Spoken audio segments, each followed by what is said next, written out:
this week I got myself into a bit of a muddle with some statistics. So I decided, based on a conversation that I'd had with Procter, that I should write in my newsletter about learning analytics in the workplace, and basically make the case that learning analytics doesn't have to be that hard. And the example I used was, imagine that you have some managers, and you do an engagement survey once a year, and it turns out that your managers are not scoring high on giving feedback. Okay, so now we have a number, which is the basis for our experiment. Now we want to do something and see if that number changes. So maybe we roll out some training or a workshop or mentoring or whatever it might be, we do something. And then we rerun our engagement survey and the number improves. Okay, so now we can say, well, managers weren't great at first. According to this, the score is improved.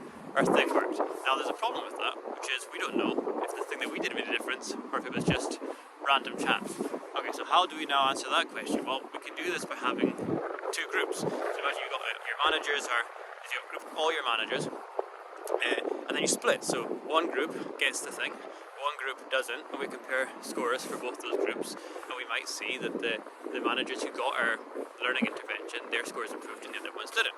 Okay, so far, so good. Just checking my dog was okay. But then I started to think, well, here's another objection. Like, how do we know that this isn't just random chance again? That maybe this particular group of managers had something in common. We maybe didn't randomize them right, or something else was interfering, or we're really comfortable making this claim. So I thought, well, we could do some statistical tests on this. I know a little bit about statistics. I know enough to be dangerous. I thought, let's pop this into ChatGPT and see what it says. And ChatGPT, based on my spreadsheet, said, this is a significant finding. The effect size is very large, which you would expect, because I made up the data for the purposes of giving an example. I know ChatGPT is a bit scruffy with maths, so I ran it past our head of research again, and he was like, no, these calculations check out, but it's a very small sample size, so you've got to be aware of that. Then I published the blog. Okay, Will Thalheimer emails me the next day. Very respected researcher, learning designer, friend of mine too, who's been on our podcast multiple times.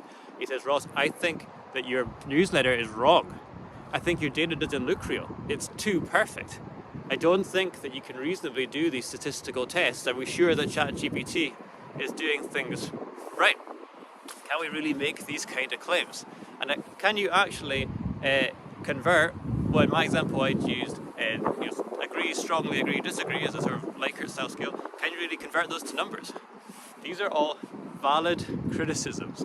I went off to go and speak to our head of research again, who's like, Will's got these things that he's pointed out. Some of them we've discussed before, some of them we haven't.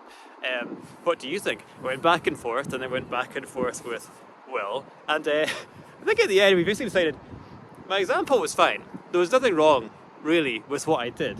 But in trying to demonstrate the sort of, I guess, the ease of how you do learning analytics, I made it seem really complicated and brought up loads of really complex issues, and some stuff that's discussed, is still discussed by researchers when they're trying to debate. For example, can you convert an ordinal scale to a nominal scale? Okay, so try and simplify it again. You got a number at the start, you got a number at the end.